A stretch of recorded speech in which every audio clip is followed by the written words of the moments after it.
سب سے پہلے تو علی بھائی یہ سوال ہے کہ تمام مکاتب فکر کے جو علماء جیت ڈگری والے باقاعدہ مستند وہ سارے آپ سے اعلان برات کرتے ہیں الحمدللہ، اور بڑے شدید قسم کے آپ پر جرح کرتے ہیں. تو پھر سوال یہ پیدا ہوتا ہے کہ آپ کا آخر اپنا فرقہ کون سا ہے اور آپ یہاں تک پہنچے کیسے ہیں؟ آخر آپ کا بھی تو کوئی بیک گراؤنڈ ہے. دیکھیں جی، یہ سوال تو اکثر لوگ کرتے ہیں کہ تمام مکاتب فکر کے علماء شدید اعلان برات کرتے ہیں. تو الحمدللہ میں یہ اپنے لیے اعزاز سمجھتا ہوں کہ تمام مکاتب فکر کے فرقہ پرست علماء شدید اعلان برات کرتے ہیں. اور یہ کوئی نئی بات نہیں ہے، یہ شدید اعلان برات ان کا باقی علماء مکاتب فکر کے علماء سے بھی ہے. کیا بریلوی علماء دیوبندیوں سے شدید اعلان برات نہیں کرتے؟ دیوبند بریلویوں سے شدید اعلان برات نہیں کرتے؟ سنی شیعہ سے، شیعہ سنی سے، اور اس قسم کی لینگویج استعمال کرتے ہیں ایک دوسرے کے علماء کے بارے میں. تو یہ کوئی ایک نئی چیز نہیں ہے. ظاہر ہے جب بھی کوئی حق کی آواز بلند ہوگی یہ لوگ مخالفت میں اتریں گے. کاش یہ اعلان برات کرنے کے کو چھوڑ کے کتاب و سنت کے دلائل میں کوئی رد کرنے کی کوشش کرتے، چھڑولا مارنے دی نہیں کتاب و سنت کے دلائل، تو اس کو پذیرائی بھی حاصل ہوتی اور اس کو ایکسیپٹ بھی کیا جاتا. باقی رہا کہ میرا فرقہ کون سا ہے، میں تو بار بار کہتا ہوں کہ میرا فرقہ، میرا گروہ، فرقہ تو میرا کوئی بھی نہیں ہے جی. اسلام میں فرقہ واریت حرام ہے. وَاعْتَصِمُوا بِحَبْلِ اللَّهِ جَمِيعًا وَلَا تَفَرَّقُوا إِنَّ الَّذِينَ فَرَّقُوا دِينَهُمْ وَكَانُوا شِيَعًا لَسْتَ مِنْهُمْ فِي شَيْءٍ. اے نبی، جنہوں نے دین میں فرقے بنائے اور اپنے آپ کو گروہوں میں بانٹ لیا، آپ کا ان سے کوئی تعلق ہی نہیں ہے. تو وہ میں اس گروہ میں شامل ہوں جو نبی صلی اللہ علیہ وآلہ وسلم کے زمانے میں آپ صلی اللہ علیہ وسلم، آپ کے صحابہ کرام علیہم رضوان اور آپ کے اہل بیت علیہم السلام کا گروہ تھا. اور آج بھی الحمدللہ جو اس گروہ کے اندر شامل ہیں میں ان کی عزت کرتا ہوں. میں سب لوگوں کو الحمدللہ مسلمان سمجھتا ہوں جو بھی اللہ اور اس کے رسول اور صحابہ کرام اور اہل بیت کے ساتھ عقیدت رکھتے ہیں، ان کی تعلیمات کے اوپر الحمدللہ عمل کرتے ہیں. تو میں یہاں تک کیسے پہنچا ہوں؟ دھکے کھا کے جی. میں نے بیک گراؤنڈ تو اپنا شروع میں بتا دیا تھا کہ بیسیکلی میری جو بلٹ اپ ہوا ہے وہ ایک کٹر بریلوی خاندان کے اندر ہوا ہے، اور بڑی چھوٹی عمر سے ہی میں ایک سمجھ لیں ایک پریکٹسنگ قسم کا بریلوی تھا. پریکٹسنگ مسلمان نہیں، بریلوی. اور میں اس لیے نہیں بول رہا کہ میں بریلویوں کو نعوذ باللہ کو کافر سمجھتا ہوں، میں مسلمان ہی سمجھتا ہوں. مراد یہ کہ اپنے مکتبہ فکر کے اندر فلرش کرنے والا. یعنی میری عمر اس وقت سمجھ لیں ہارڈلی کوئی 10-12 سال تھی، تو مسجد کے ساتھ تعلق بن گیا. اور بڑی چھوٹی عمر کے اندر ہی، یعنی مجھے صحیح طرح یاد ہے کہ میں مئی 1992 میں بالغ ہوا تھا، اور میں الحمدللہ اس وقت بھی 5 وقت نماز پڑھتا تھا الحمدللہ، اور رمضان المبارک کے روزے رکھتا تھا. اور اس کے بعد بڑی چھوٹی عمر کے اندر ہی دعوت اسلامی کا قرب مل گیا. الیاس قادری صاحب کا سبز پگڑی باندھنی شروع کر دی 1992 میں، 93 میں باندھنی شروع کر دی تھی. اور پھر آنورڈ تقریباً 2001 تک میں دعوت اسلامی میں رہا. اس کے بعد کچھ اختلافات کی وجہ سے میں الگ ہو گیا. اسی دوران میں انجینئرنگ یونیورسٹی سے بھی فارغ ہو چکا تھا ڈگری کر کے، اور پھر میری جاب بھی ہوگی اسلام آباد میں ایک سرکاری محکمے کے اندر. الحمدللہ 19 گریڈ میں ہوں میں. تو بینگ میکینیکل انجینئر میری اس اعتبار سے تو ایکسپرٹیز تھیں، لیکن میں میٹرک لیول سے ہی کتابیں پڑھنے کا شوقین تھا. بہار شریعت میں نے 1994 میں پہلی دفعہ دلی سے چھپ کے آئی تھی. اس وقت مجھے یاد ہے میں نے 300 روپے کی خریدی تھی. تو اس وقت 300 روپے بڑی چیز تھی، نئی آئی تھی کمپیوٹر کمپوزنگ کے ساتھ. تو میں نے فقہ حنفی ساری کی ساری پڑھ لی. اور اس کے بعد تصوف کی وہ کتابیں جو صرف اہل تصوف صرف ان کا نام سنتے ہیں جی، رسالہ قشیریہ ہے، کوئی کیمیائے سعادت ہے، احیاء العلوم ہے، مکاشفۃ القلوب ہے، کیمیائے سعادت ہے، منہاج العابدین ہے، غنیۃ الطالبین ہے، عوارف المعارف ہے. یہ وہ کتابیں ہیں جو میں نے ایف ایس سی لیول کے اوپر تصوف میں اپنی اس شوق کی وجہ سے پڑھ لی ہوئی تھی. اور 1996 میں جب میں ابھی سیکنڈ ایئر کا اسٹوڈنٹ تھا انجینئرنگ یونیورسٹی میں، کٹر قسم کا صوفی بن چکا ہوا تھا. سبز پگڑی بھی باندھتا تھا اور ایک پریکٹسنگ صوفی بھی، اور امام غزالی کو میں اپنا ایک آئیڈیل مرشد سمجھتا تھا. آج بھی میں کئی چیزوں میں ان کی قدر کرتا ہوں، جن میں اختلاف ہے وہ اپنی جگہ. پھر چلتے چلتے 2001 میں جب میں ڈگری کر کے فارغ ہوا 2000 کے مڈ میں، اور پھر اس سے لے کے 2001 تک یہ 1 سال کا پیریڈ تھا جو میرے اوپر تھوڑا تکلیف دہ تھا. میری کمر میں تکلیف ہو گئی، اس کی وجہ سے میں ڈگری کرنے کے بعد جاب وغیرہ کی تلاش میں اس طرح نہیں رہا، میں نے گھر میں آرام ہی کیا. اس دوران مجھے غلام سعود سعیدی صاحب کا تعارف ہوا. شرح صحیح مسلم میں نے پڑھنی شروع کی، اور الحمدللہ اس کی وجہ سے میرا ذہن کھلا کہ بریلوی ہوتے ہوئے بھی آپ بریلوی علماء سے اختلاف کر سکتے ہیں. یہ غلام سو سعیدی صاحب کی ایک خصوصیت تھی اور میں نے ان کو بتائی بھی. میری الحمدللہ ڈیٹیل ان سے ملاقات ہوئی تھی 22 مارچ 2007 کو ڈیٹیل کے ساتھ, اور الحمدللہ بڑے اوپن مائنڈڈ وہ شخصیت تھیں. پچھلے سال ہی فوت ہوئے, اللہ تعالیٰ ان کی مغفرت کرے. ان کی وجہ سے میرا ذہن کافی کھلا. پھر آہستہ آہستہ میں نے صحیح مسلم پڑھنا شروع کی. غلام سو رضوی صاحب کی جو فیصل آباد والے ہیں, سردار صاحب کے مدرسے کے اندر وہ شیخ الحدیث تھے, وہ بھی فوت ہو چکے ہیں. بخاری مسلم میں نے بریلویوں کا ترجمہ ہی پڑھا, اور بس اس طریقے سے کام چلتا رہا. بل میں نے کبھی سوچا نہیں تھا کہ میں نے فرقہ واریت کو چھوڑنا بھی ہے. پھر ٹرننگ پوائنٹ میری لائف کے اندر آیا ہے مارچ 2007 میں, جب میں نے پہلی دفعہ قرآن حکیم کو پری ڈیٹرمنٹ رزلٹس کے بغیر قرآن پاک کا ترجمہ پڑھنا اور سننا شروع کیا. امام کعبہ کی آواز میں فتح محمد جلندری صاحب کا ترجمہ, اور ساتھ ساتھ کنز الایمان امام احمد بریلوی المتوفی 1340 ہجری بمطابق 1921 عیسوی, ان کا ترجمہ پڑھنا شروع کیا. تو کرتے کرتے میرا جو ہے دل وہ ٹلٹ ہو گیا اس حوالے سے کہ قرآن حکیم کے جو عقائد و نظریات ہیں ان کے اوپر میں کم از کم نہیں ہوں. پھر پیر نصیر الدین نصیر صاحب کا تعارف ہوا, ان کی کتابیں پڑھنی شروع کی. 2007 میری زندگی کا ایک بڑا کریٹیکل ایئر تھا اس اعتبار سے, حتیٰ کہ 2000 کے اینڈ تک میں تقریباً آپ سمجھ لیں تبلیغی جماعت کو حق پہ سمجھنا شروع کر دیا تھا میں نے, یعنی بریلویت سے نکل کے ایک سٹیپ دیوبند کو, کہ کم از کم ان کی توحید کے اعتبار سے معاملات درست ہیں. اور 2 نومبر 2007 کو رائمنڈ اجتماع میں بھی میں سالانہ اجتماع میں گیا, وہاں بھی بڑا کلوزلی ان کو دیکھا. لیکن مجھے کچھ ہی عرصے میں اندازہ ہوا کہ بریلوی اور دیوبندی مکتبہ فکر دونوں ہی تقریباً کوئی 19-20 کا ہی فرق ہے. بزرگوں کے واقعات, فضائل اعمال کے اندر جو کچھ لکھا ہوا ہے, یہ وہ ساری کی ساری چیزیں اسی قسم کی ہیں. تو 2000 اینڈ پہ 2007 کے اینڈ پہ میں جو ہوں وہ متزلزل ہو گیا. اسی دوران میں حج پہ چلا گیا وائف کے ساتھ. جب واپس آیا فروری 2008 کے اندر, تو میں نے آتے ہی پہلا کام کیا کہ میں نے ابو داؤد, ترمذی, نسائی, ابن ماجہ بھی خرید لی, بخاری مسلم پہلے ہی تھی, ان کو پڑھنا شروع کیا. اور میں نے کمپیریٹیو سٹڈی 2008 کے اندر شروع کر دی, فروری مارچ کے اندر.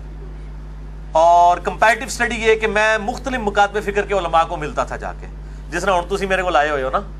خیر میرے کو تو خیر اس طرح میرے ورگا تو بندہ کوئی نہیں سی جس کو میں جانتا, نیوٹرل.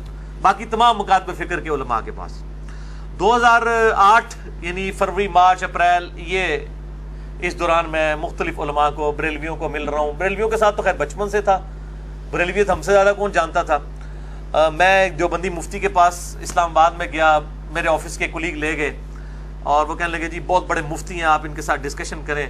میں نے جب تھوڑی سی ڈسکشن کی تو وہ فوراً ہی اپنا وہ جس کو کہتے ہیں کانفیڈنس لوز کر جانا اور ایک بڑی تلخ رویے کے اوپر اتر آنا بغیر دلائل کے ساتھ. میں نے ایک انگوٹھے چومنے کا مسئلہ ان سے پوچھا کہ یہ جو انگوٹھے چومتے ہیں بریلوی حضرات, تو آپ کیوں نہیں چومتے؟ اب میں دیوبندی ہو چکا ہوا تھا لیکن انگوٹھے بھی چومتا تھا. کیوں؟ میں اپنے بزرگوں کا کٹر فالوور تھا. میں نے کہا جی وہ رد المحتار یعنی فتاوی شامی کے اندر یہ لکھا ہوا ہے کہ نبی صلی اللہ علیہ وآلہ وسلم کے مبارک نام کے اوپر انگوٹھے چومے جائیں, اذان کا جواب دیتے ہوئے بھی. پہلی دفعہ پڑھا جائے قرۃ عینی بک یا رسول اللہ, دوسری دفعہ پڑھا جائے صلی اللہ علیہ یا رسول اللہ. تو میں پڑھتا تھا. تو میں نے ان کو کہا کہ آپ کیوں نہیں پڑھتے ہیں؟ تو وہ کہنے لگے کہ یہ تو ضعیف حدیث ہے. میں نے کہا فضائل مال میں کئی ضعیف حدیث ہیں جس پہ ہم عمل کر رہے ہیں, تو انگوٹھے چومنے والی روایت سے کیا مسئلہ ہے؟ تو انہوں نے پھر اپنے دل کی بات کر دی. انہوں نے کہا جی یہ چونکہ بریلوی کرتے ہیں اس لیے ہم نہیں کرتے. یہ کون تھے جی مفتی اسماعیل؟ یہ میں نہیں, اسماعیل طورو صاحب سے تو خیر میری ملاقات نہیں, ان کی بھی کئی ایک چیزیں میرے سامنے آئی ہیں, وہ تو آپ چھوڑ دیں. کوئی اور مفتی صاحب ہیں, میں اب وہ نام نہیں لیتا, اتنے مشہور نہیں ہیں لیکن وہ بڑے مفتیوں میں. ٹھیک ہے. اور اسی طریقے سے الحمدللہ مجھے کہنے لگے یہ جس قسم کی تم گمراہ کن باتیں کرتے ہو نا اور ہمارے بزرگوں کے بارے میں, مجھے کہتے ہیں جی آپ اختلاف امت اور صراط مستقیم پڑھ لیں. وہ بریلویوں کے پاس آپ چلے جائیں, وہ کہتے ہیں جال پڑھ لیں آپ احمد یار نعیمی صاحب کی, اور یہ یوسف لدھیانوی صاحب کی اختلاف امت اور صراط مستقیم, یہ سب نے اپنی اپنی ٹیکسٹ بکس رکھی ہوئی ہیں نا. وہ کہتے ہیں آپ جی یہ پڑھ لیں. اور اہل حدیث کے پاس چلے جائیں گے, وہ کہیں گے آپ تلاش حق پڑھ لیں. وہ بھی ایک اہل حدیث ہیں ریورٹڈ, انہوں نے تلاش حق لکھی ہے. شیعہ کے پاس چلے جائیں, وہ آپ کو کہیں گے جی وہ ایک مالکی سوڈان کے سنی سے شیعہ ہوئے تھے, ان کی کتاب اردو میں آ چکی ہے, میں بھی سچوں میں ہو جاؤں, تیجانی صاحب کی. وہ کہیں گے جی یہ تیجانی صاحب دی جناب پڑھ لو, میں بھی سچوں میں ہو جاؤں.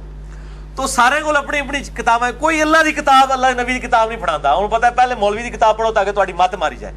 تو مجھے کہنے لگے وہ پڑھے. میں نے کہا میں نے پڑھی ہے, اس کے اندر اتنے بڑے بڑے بلنڈر لکھے ہوئے ہیں. میں نے ایک دو بتائے تو ان کے جناب وہ ادھر سے نا جھاگ چھوڑنی شروع ہوگی, غصے میں آ گئے. وہ کہتے ہیں تو عن قریب جو ہے نا گمراہ ہو جائے گا, تو اہل حدیث ہو جائے گا. میں نے کہا جی میں تو اہل حدیث کو گمراہ سمجھتا ہوں، میں نے کیوں اہل حدیث ہونا ہے؟ نہیں، اس طرح کی باتیں کرنے والے اہل حدیث ہو جاتے ہیں۔ خیر جب ہم نکلے، ہم 3-4 دوست تھے جو یہ ہدایت کا سفر اکٹھا طے کر رہے تھے، تو میرے ایک بھائی کہنے لگے جی آپ اس طرح کریں، اہل حدیث کو بھی چیک کر لیں، ان کو چیک کرنے میں کیا حرج ہے؟ تو خیر میں اہل حدیث علماء کے بارے میں یعنی رابطہ کیا اور مختلف لوگوں کے نام سامنے آئے۔ الٹیمیٹلی خیر جس شخصیت تک میں پہنچا، میری خوش قسمتی ہے، شیخ زبیر علی زئی رحمہ اللہ تعالی المتوفی 1435 ہجری میری خوش قسمتی تھی، اور میں شیخ صاحب سے کہا کرتا تھا کہ اگر میں آپ تک نہ پہنچا ہوتا تو میں اہل حدیث کو پہلے ہی کنکلوڈ کر لیتا بغیر تحقیق کے۔ بہرحال ان کے ساتھ میری ملاقات ہوئی 28 مئی 2008 کو، اور یوم تکبیر والے دن، یعنی 10 سال ہوئے تھے یوم تکبیر کو۔ 1998 میں پاکستان نے ایٹمی بلاسٹ کیے تھے، اس کو 10 سال پورے ہوئے تھے، اور اسی دن میں نے الحمدللہ پراپرلی جو ہے وہ سنت کے مطابق رکوع میں جاتے وقت، رکوع سے اٹھتے وقت رفع الیدین کے ساتھ نماز بھی شروع کی۔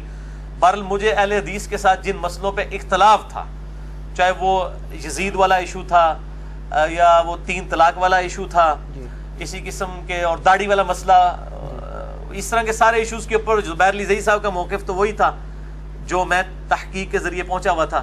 اس لیے میں نے جو ہے نا وہ ان کو الحمدللہ اس اعتبار سے بڑا اچھا پایا، اور اللہ تعالیٰ نے میری ہدایت کا سبب بھی ان کو بنایا، اللہ تعالیٰ ان کو جزائے خیر دے۔ پھر الحمدللہ ان کے ساتھ رابطہ رہا، ان سے کافی کچھ علم حاصل کیا، اور ان کو بھی کئی جگہ موقع ملا مجھ سے استفادہ کرنے کا۔ اس لیے بعض اہل حدیث علماء یہ کہتے ہیں کہ جی زبیر علی زئی نے علی کو گمراہ کیا اور علی نے زبیر علی زئی کو گمراہ کر دیا۔ تو میں کہتا ہوں شاید دونوں باتیں ٹھیک ہی ہوں، ان کی نظر میں تو گمراہی ہے نا، وہ جو سورۃ الاعراف میں آتا ہے کہ جو لوگ خود رائے راست سے ہٹے ہوئے ہیں، گمراہی کو دیکھتے ہیں تو وہ سچ کا راستہ سمجھ لیتے ہیں، سچائی کو دیکھتے ہیں تو گمراہی سمجھ لیتے ہیں۔ بہرحال شیخ زبیر صاحب کے ساتھ 2008 میں میرا یہ معاملہ رہا۔ اسی دوران مجھے ایک اہل تشیع عالم کا تعارف ہوا، ثاقب اکبر صاحب کا، بڑے نیوٹرل پرسنالٹی ہیں۔ اب اسی دوران جب میں اہل حدیث کے اندر آیا اور میں نے شیخ زبیر علی زئی صاحب کا انٹرویو ریکارڈ کیا 17 جون 2009 کو، جس میں میں نے اہل حدیث کی غلطیاں پوائنٹ آؤٹ کی شیخ زبیر صاحب کی زبانی، اور یہ میری ویڈیو منظر عام پہ آئی، لاکھوں لوگوں نے دیکھی ہے۔ اس کی وجہ سے اہل حدیث علماء شیخ زبیر صاحب کے بھی خلاف ہو گئے، میرے بھی خلاف ہو گئے۔ پل میں اپنی کلیریفیکیشن پہ بڑا ڈیٹیل لیکچر دے چکا ہوں، مسئلہ number 124 A B C D، جسے شوق ہو اس میں نے یہ ساری سٹوری سنائی ہے۔ بہرحال میں مطلب اہل حدیث سے ایز اے مکتبہ فکر بڑا متنفر ہوا۔ 2008 کے اندر ہی میں متنفر ایز اے مکتبہ فکر ہو چکا تھا، اور میں نے اس وقت یہ تہیہ کر لیا کہ میں نے اگر دعوت حق کی آواز بلند کی تو میں انشاءاللہ نیوٹرل پلیٹ فارم سے کروں گا، بغیر کسی فرقے کے، نیوٹرل پلیٹ فارم سے۔ اور یہی وجہ ہے کہ میری پہلے دن سے لے کے آج تک جتنی ویڈیوز ریکارڈڈ ہیں 2009 میں ریکارڈ ہونی شروع ہوئی ہیں پراپرلی تو 2010 اکتوبر میں، کبھی بھی آپ کو فرقہ واریت والا معاملہ وہاں پہ نظر نہیں آئے گا کہ میں نے کسی ایک فرقے کو کہ میں اس کی دعوت پیش کر رہا ہوں، کیونکہ اس ریکارڈنگ سے پہلے ہی میں الحمدللہ فرقوں کو 3 طلاقیں دے کے 4 تکبیریں پڑھ کے دفنا کے مسلمان ہو چکا ہوا تھا الحمدللہ۔ تو بہرحال اس میں مجھے آئیڈیا ہوا کہ اہل حدیث مکتبہ فکر میں بھی اکثریت جو ہے وہ اپنے علماء کے پیچھے ہیں، اور جو عوام الناس جو ریورٹ ہو کے آئی ہے بریلوی دیوبندی یا اہل تشیع سے، وہ کافی حد تک نیوٹرل ہے۔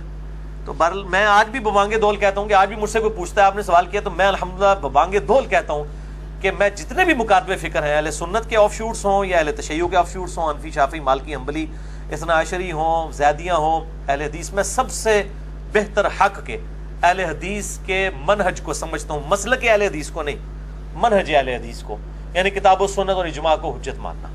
باقی جو اختلاف رائے ہے وہ اپنی جگہ رہتا ہے، ان سے صحیح الاسناد حدیث کی روشنی میں۔ بہرحال میں لیکن باقیوں کی میں تکفیر نہیں کرتا، باقیوں پہ کفر و شرک کے فتوے نہیں لگاتا، گستاخی رسول کے فتوے نہیں لگاتا۔ بہرحال جو گستاخیاں واضح ہیں وہ میں پوائنٹ آؤٹ کرتا ہوں۔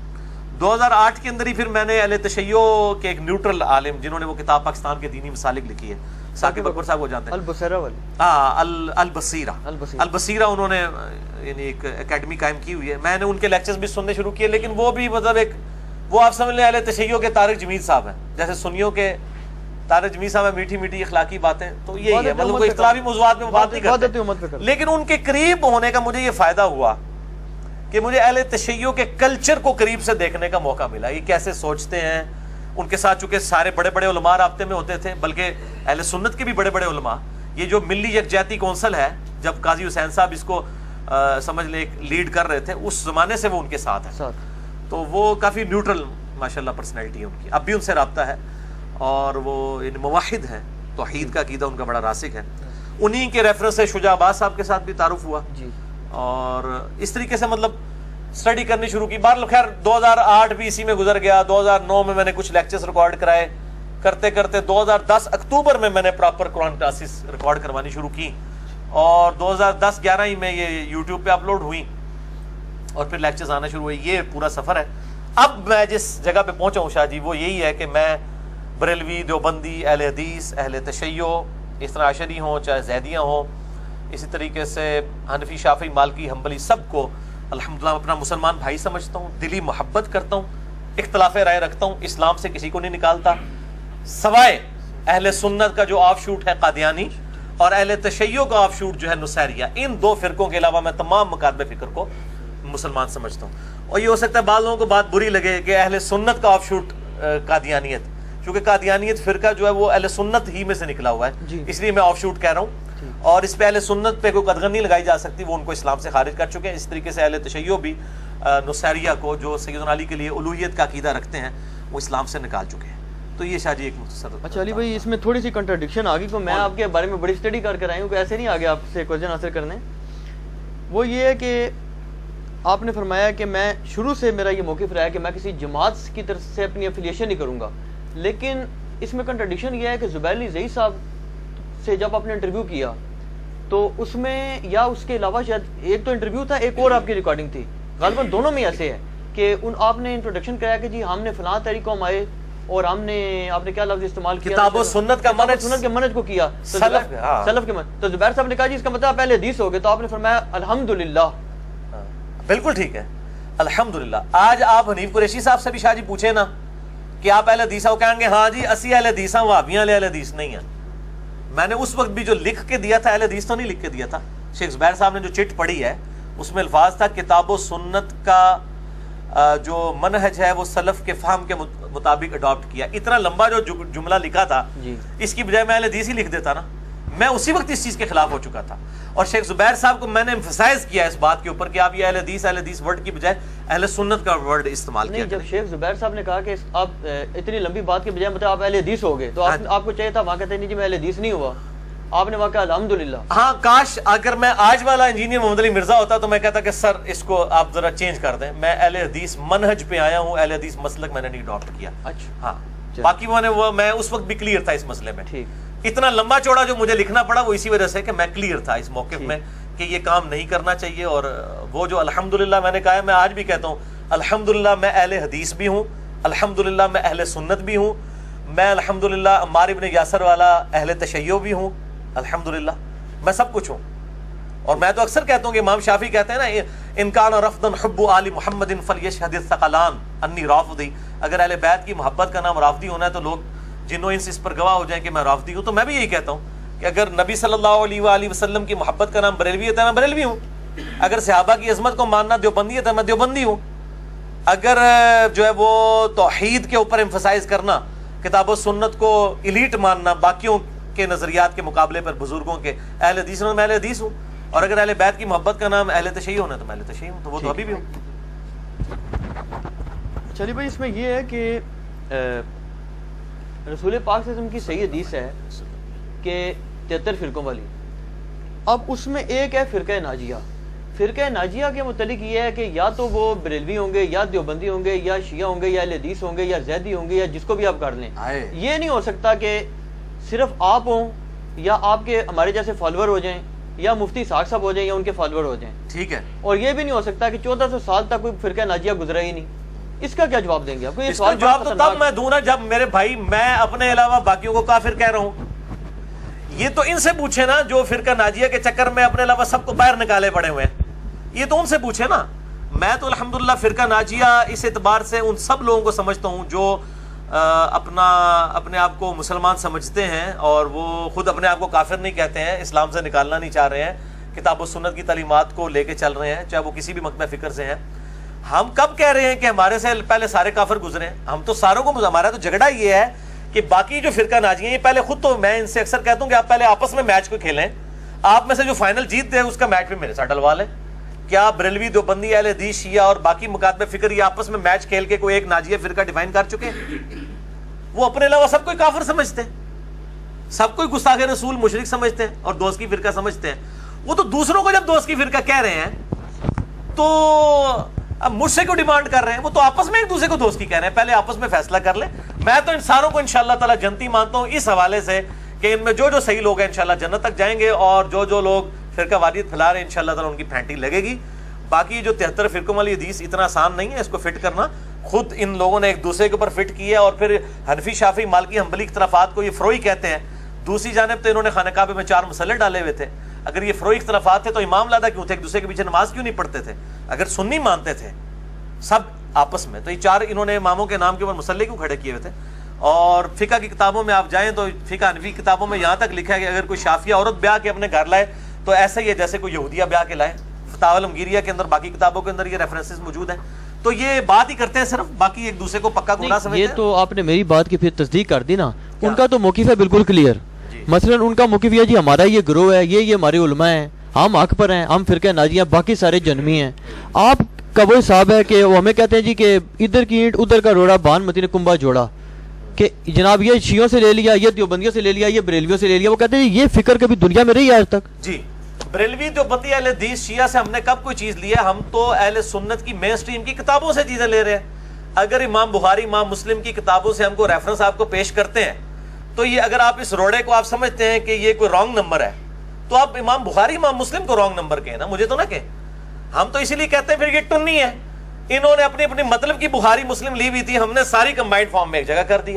اگر میری کوئی ذاتی کتاب ہوتی, میں اپنی سند کوئی پہنچا رہا ہوتا نبی علیہ السلام تک, تو آپ ضرور اعتراض کرتے. میں تو ہمیشہ بخاری مسلم کے ریفرنسز دے رہا ہوں. اب آپ اپنے بزرگوں کو روئیں جنہوں نے آپ کو دھورا دین دیا تھا, آدھی باتیں بتائی تھیں آپ کو بخاری مسلم سے, آدھی باتیں چھوڑ دی ہوئی تھی, میں نے وہ ساری لا کے پبلک کے سامنے رکھ دی ہیں. اصل سننی ہے میں, وہاں تو بزرگ بھی ٹننی تھے, تسی بھی ٹننی, پھر تو میں ہی کہوں گا نا. اگر میری کتابیں اپنی ہوتی, سنیوں والی کتابیں نہ ہوتی, آپ کا اعتراض بالکل جینون تھا کہ جی اس نے گھر بیٹھ کے باتیں بنائی ہیں. اگر بخاری مسلم میں انٹرنیشنل نمبرنگ میرے علاوہ کوئی بندہ نہیں بتاتا کہ آپ کاؤنٹر چیک کر سکیں, کوڑ مار کے ٹوٹ جاندے ہیں ویڈیو دے اندر. میں انٹرنیشنل نمبرنگ بتاتا ہوں, لوگ کاؤنٹر چیک کرتے ہیں اور وہ نکلتی ہے. تو اگر میں نے یہ حدیثیں نکال کے پبلک کو بتائی ہیں تو یہ حدیثیں میں نے گھر تو نہیں لکھی ہیں, بخاری مسلم میں پہلے تھی. آپ اپنے بزرگوں کو روئیں, ان کے ساتھ جا کے آپ وہ جس پریس کلب کے باہر احتجاج کریں اپنے بزرگوں کے خلاف کہ جی ہم نے تو آپ انجینئر صاحب کو اپنا بزرگ مان لیا کیونکہ آپ نے تو بخاری مسلم میں حدیثیں ہم تک چھپائی ہوئی تھی. آپ نے تو ہمیں بتایا نہیں تھا بخاری میں حدیث ہے 2812 کہ عمار کو ایک باغی جماعت قتل کرے گی, عمار ان کو جنت کی طرف بلائے گا اور وہ جماعت دوزخ کی طرف بلائے گی. آپ تو یہ حدیث چھپاتے نہیں, یہ تو علی نے نکالی ہے. تو میری اگر کتابیں جس دن شادی الگ ہوئی نا, اس دن میرے پر اعتراض بنے گا. جب میری کتابیں وہی ہیں جن کتابوں کو آپ بھی مانتے ہیں تو پھر میرے پہ تو اعتراض ہی کو نہیں ہے. باقی پرانے بزرگوں کی کیا بات ہے, وہ اللہ تعالیٰ کے پاس جا چکے, وہ اپنے اعمال کا حساب کتاب خود دیں گے, ہم ان کی کوئی تکفیر نہیں کرتے ہیں. اور باقی پریکٹیکلی تو حنفی بھی کئی معاملات کے اندر بزرگوں کے فتوے چھوڑ چکے ہیں. مدینہ کو کیا امام حنیفہ رحمہ اللہ حرم مانتے تھے؟ نہیں مانتے تھے. ابھی شوال کے 6 روزوں کے اوپر بھی میرا انشاءاللہ لیکچر آئے گا. تمام فقہ حنفی کتابوں میں تواتر سے نقل ہوا ہے کہ امام شافعی, امام ابو حنیفہ رحمہ اللہ تعالیٰ ان کو 6 روزوں کو مکروہ سمجھتے تھے. امام مالک بھی, امام مالک کی تو الموطا امام مالک میں لکھا ہوا ہے, لیکن آج ہمارے پاس حدیثیں موجود ہیں تو یہ اختلاف رائے کرتے ہیں نا. مفقود الشوہر جو ہے, مفقود الشوہر عورت جس کا شوہر گم جائے, ایسی عورت وہ 4 سال تک انتظار کرے گی. امام مالک کا فتویٰ ہے, امام حنیفہ کا فتویٰ ہے کہ 90 سال تک انتظار کرے گی, یا اس کے خامند کے ہم عمر سارے لوگ فوت ہو جائیں. تو کیا حنفی 90 سال والا فتویٰ یہ اپنی پبلک کو بتا سکتے ہیں؟ فتویٰ تو امام مالک کے فتوے کے اوپر دے رہے ہیں. تو یہ ادھر کی اینٹ ادھر کا روڑا تو یہ خود بھی لگا رہے ہیں. ہم تو دلائل کے اوپر بات کرتے ہیں. پہلے سب سے پہلے ہمارے عقائد بتائیں کہ ہمارا کون سا عقیدہ کتاب و سنت کے خلاف ہے. کتاب و سنت کے, بزرگ بابوں کے نہیں, ان کا ہم کوئی ذمہ دار نہیں. کیوں؟ یہ آپس میں بھی ایک دوسروں کے بزرگوں کو نہیں مانتے.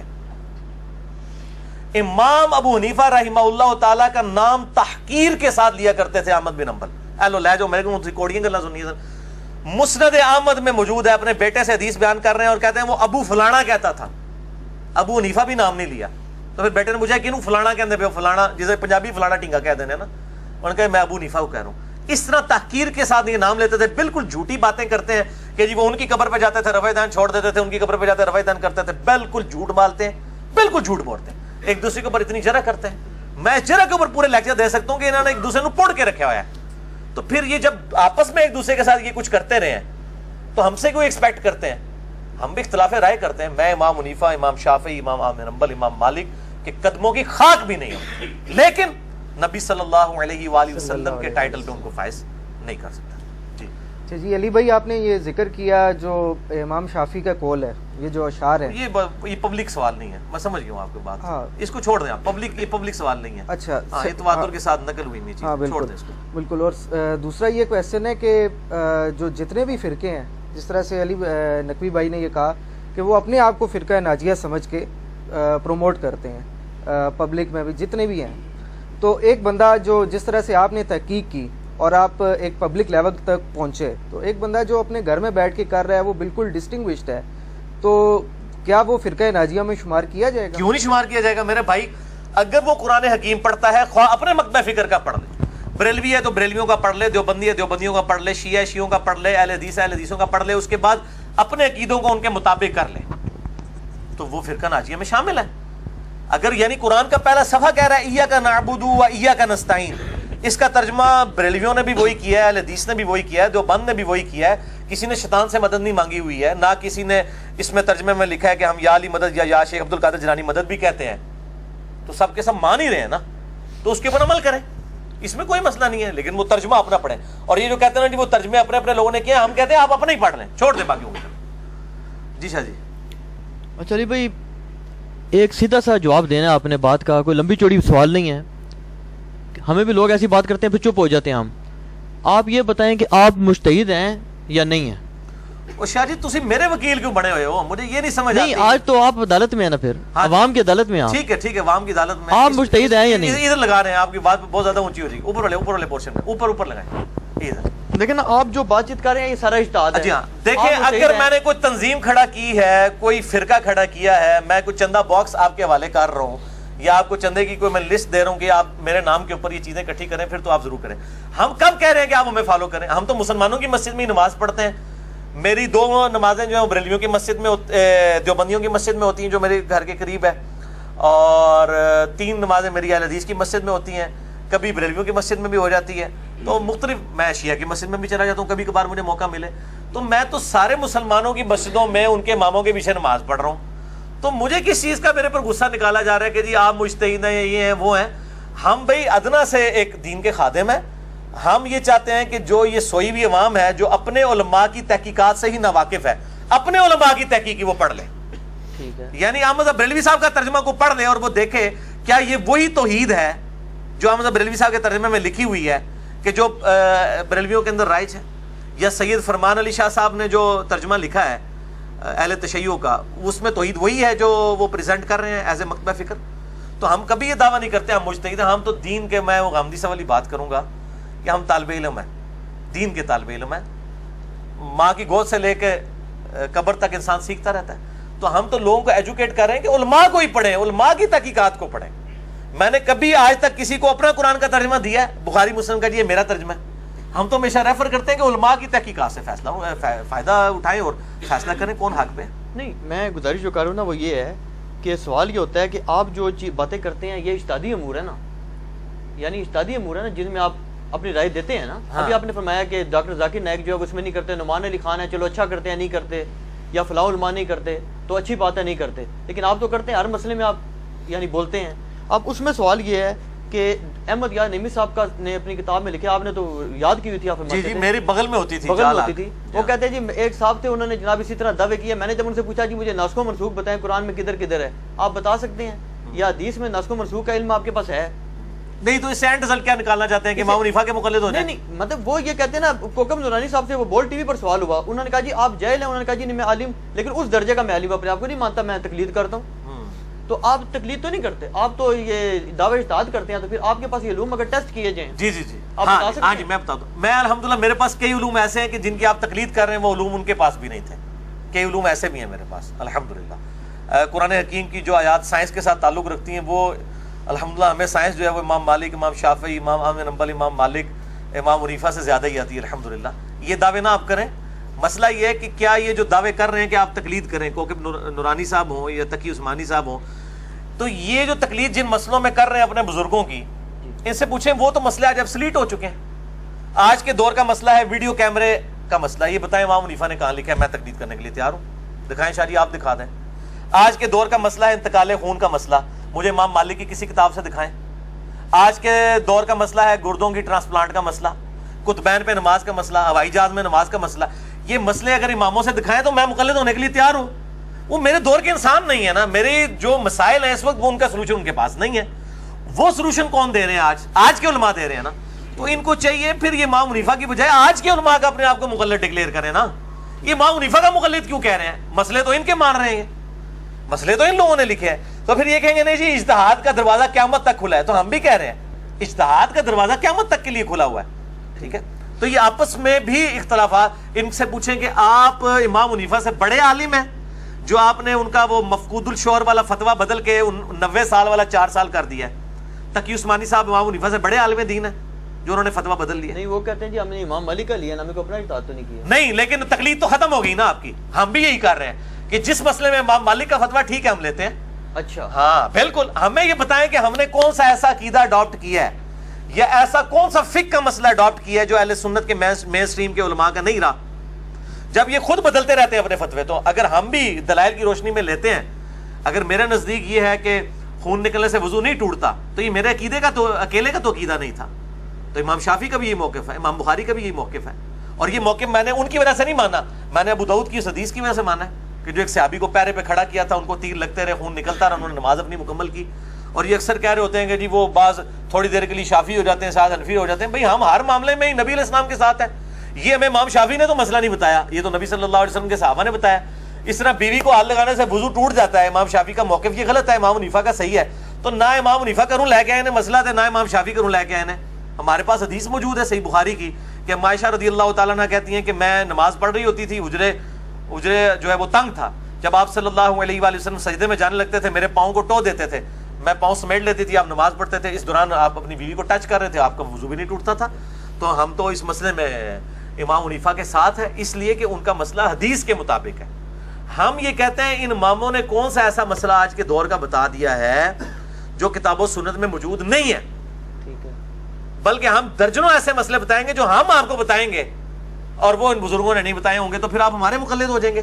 اجتہاد کا کوئی مسئلہ نہیں ہے. عقائد کے اوپر ہم الحمدللہ دلائل، اور عقائد پہ جو خود کہتے ہیں کہ ہم تقلید نہیں کرتے ہیں، کہتے ہیں نا. ہاں بالکل. اچھا، تو ان سے پوچھیں کہ عقائد میں امام حنیفہ کی تقلید کیوں نہیں کرتے؟ کیا امام حنیفہ بد عقیدہ تھے؟ نعوذ باللہ. اور ہے تھے، ان کے نزدیک تھے، ان کے عقائد ان سے نہیں ملتے تھے، اس لیے کہتے ہیں ہم مقلد نہیں ہیں. بھائی جس کے عقیدوں کے آپ مقلد نہیں ہیں اس کی فقہ کیوں لے کے چل رہے ہیں؟ جس کا عقیدہ ہی صحیح نہیں ہے آپ کے نزدیک تو آپ کی اس کی فقہ کیا لے کے چل رہے ہیں؟ تو یا پھر آپ نے جو عقیدے جو لکھے ہیں اس کے اندر جال حق کے اندر مفتی احمد خان نعیمی صاحب نے، یا جو وہ ہے کتاب ان کی اختلاف امت اور صراط مستقیم میں یوسف لدھیانوی صاحب نے جو دیوبند کے عقائد لکھے ہیں، یہ ذرا امام حنیفہ سے ثابت کریں کہ امام حنیفہ قبروں سے جائز طریقے سے فیض لینے کے قائل تھے. المہند المفند میں جو شیخ خلیل سہارنپوری نے لکھا ہے، تو دکھائیں یہ عقائد ان سے، کہیں ثابت نہیں ہے. بلکہ وہ کہتے ہیں ہم تو عقائد میں ابو منصور ماتریدی اور ابو الحسن الاشعری کے پیروکار ہیں. یہ المہند کے مقدمے میں انہوں نے لکھا ہے، ان کے ہم عقائد میں ان کے پیروکار ہیں اور فروع میں ان کے ہیں. فروع میں. ہاں ٹھیک. تو ان کو تو خود ہی نہیں کلیئر ہو رہا کہ اسی کس ٹائم اسی الحمدللہ عقائد اور فروع دوئے امام اعظم محمد رسول اللہ صلی اللہ علیہ وآلہ وسلم دے پیروکار ہیں.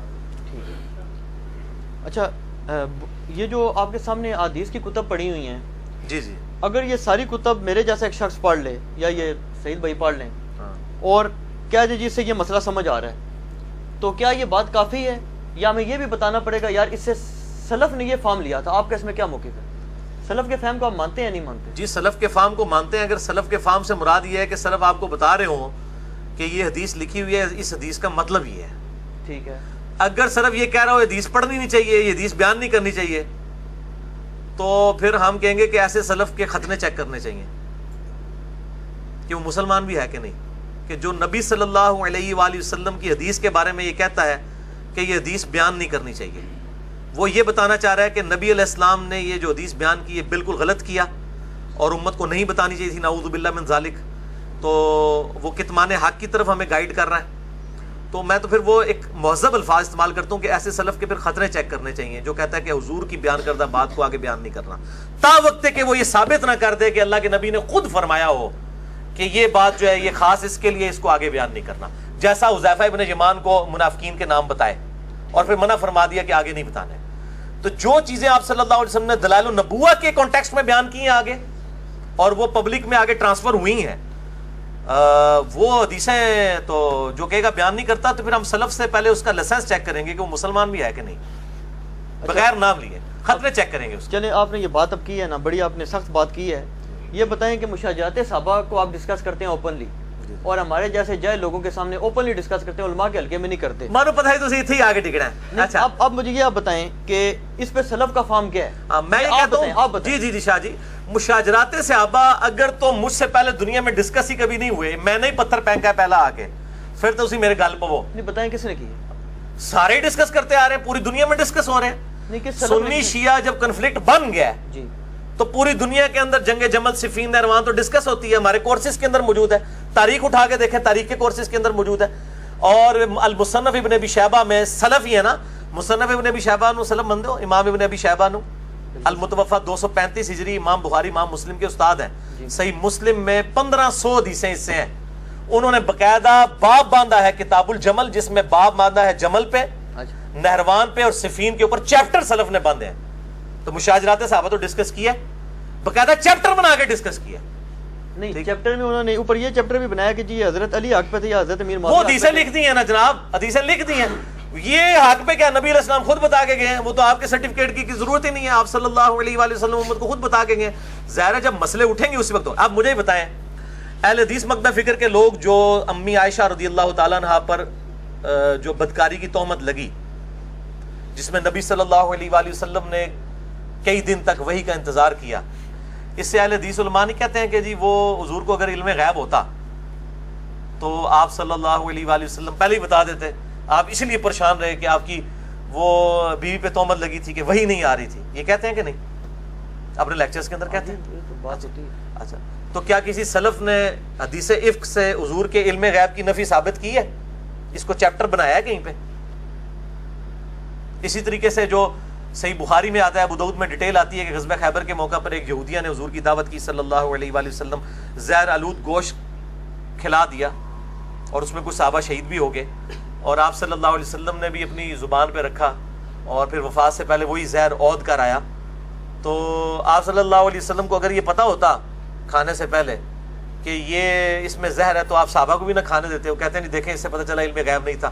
کس سلف نے اس حدیث کے اوپر باب باندھا ہے کہ حضور کے علم غیب کی نفی؟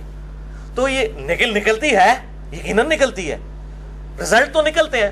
وہ کہتے ہیں جی چونکہ اب فتنے اٹھے ہیں تو رزلٹ بھی نکالنے پڑ رہے ہیں۔ اب بھی فتنے اٹھے ہیں، جب انٹرنیشنل لیول کے اوپر فیس بک پہ یوٹیوب کے اوپر خلفائے راشدین کی پرسنالٹیز کو ملائن کیا جا رہا ہوگا تو ہم ان کا دفاع نہیں کریں گے، کرنا پڑے گا۔ تو یہ مسئلے تو اٹھتے ہیں نا، تو پھر ظاہر ہے کہ اس کا جواب دینا پڑتا ہے۔ ہم تو جواب والے اینڈ کے اوپر ہیں۔ باقی رہا کہ احمد بن حنبل یا کسی کا یہ فتویٰ کہ مشاجرات صحابہ ڈسکس نہیں کرنے چاہیے، ظاہر ہے وہ آج کے دور کے انسان نہیں تھے، یہ ان کا فتویٰ ہے نا، قرآن و سنت تو نہیں ہے نا، یہ ان کا اپنا فتویٰ ہے۔ ظاہر ہے انہوں نے یہی سمجھا کہ نہیں کرنا چاہیے تو بہتر سمجھا ہوگا۔ آج وہ زندہ ہو سکتا ہے، ہمارے سے زیادہ بڑھ چڑھ کے بیان کرتے کیونکہ پرابلم سامنے آ رہے ہیں نا، جب ایشو سامنے آئیں گے تو پھر جواب لکھنے پڑیں گے۔ اچھا یہ جو شیخ زبیر علی صاحب نے 51 سٹیپ میں نماز نبوی لکھی ہے، یہ کس سلف نے نماز نبی کے اوپر اس طرح کتاب لکھی ہو کہ ایک حدیث بخاری سے اٹھائی ہو، ایک مسلم سے، ایک ترمذی سے، اور سٹیپ بنا کے، یہ تو سٹیپ بخاری نے نہیں بنائے، مسلم نے نہیں بنائے۔ پوری نماز کا طریقہ تو بخاری مسلم میں موجود نہیں ہے، ساری احادیث کو جمع کر کے ہم سٹیپ وائز بناتے کرتے ہیں نا۔ تو ہم یہ کہیں گے پھر نماز کے اوپر کوئی کتاب نہیں لکھنی چاہیے، کسی سلف سے ثابت نہیں ہے کہ اس طرح سٹیپ بنائے کے، چیپٹرز بنانے کی بات نہیں کر رہا، سٹیپ بنا کے پورا تکبیر تحریمہ سے سلام تک نماز نبوی صحیح احادیث کی روشنی میں کڈو کی سلف نے لکھی ہے کتاب۔ تو بھئی جب فتنے اٹھیں گے اسی وقت فتنوں کے جواب دینے کے لیے اللہ تعالیٰ اپنے بندوں کو مبعوث کرے گا۔ ٹھیک ہو، اگر ہم ان کے جواب کے اوپر احادیث سے ہٹ کے کوئی بات کر رہے ہیں تو آپ ہمیں ضرور پکڑیں۔ اگر آپ یہ کہیں گے حدیثیں ہیں بیان نہیں کرنی چاہیے، تو میں نے تو امام مسلم کا فارم لکھ دیا ہے، ذرا دکھاؤ نا جی ایٹم بم۔ واقعہ کربلا کا حقیقی پس منظر 72 صحیح الاسناد احادیث کی روشنی میں اہل سنت کی کتابوں سے 200 احادیث میں نے بخاری مسلم اور باقی کتابوں سے جمع کی ہیں، اصول کافی سے تو نہیں جمع کی ہیں، یہ سنیوں کی کتابیں ہیں نا۔ اور اس میں یہ دیکھیں یہ سلف کا فارم کو بھی ذرا ہائی لائٹ کریں، یہ جہاں پہ میری انگلی ہے، امام مسلم نے لکھا ہے صحیح مسلم کے مقدمے میں کہ میں عوام الناس کے لیے حدیثیں لکھ رہا ہوں. تو میرے سلف امام مسلم ہیں, انہوں نے کہہ دیا عوام الناس کے لیے حدیثیں ہیں, میں نے بھی عوام الناس کے لیے حدیثیں جمع کر دی ہیں.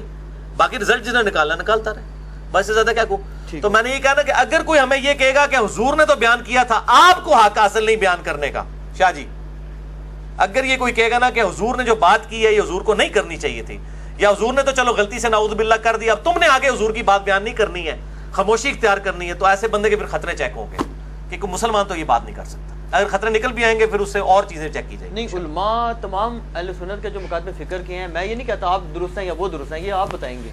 تمام اہل سنت کے مکاتب فکر جتنے بھی ہیں جو اہل سنت کہلاتے ہیں, ان کا موقف یہ ہے کہ مشاجرات صحابہ کو ڈسکس کرنا یہ شیعوں کا منہج ہے, رافضیوں کا منہج ہے. تو یہ امام بخاری امام مسلم جو ہے وہ رافضی ہیں. انہوں نے جو حدیثیں نقل کی ہیں جو میں نے اس میں پمفلٹ میں بیان کی ہیں, ان کو رافضی کہیں گے. یہ تو امام بخاری اگر نہ حدیث لکھ کے جاتے مجھے نہ پتہ چلتا.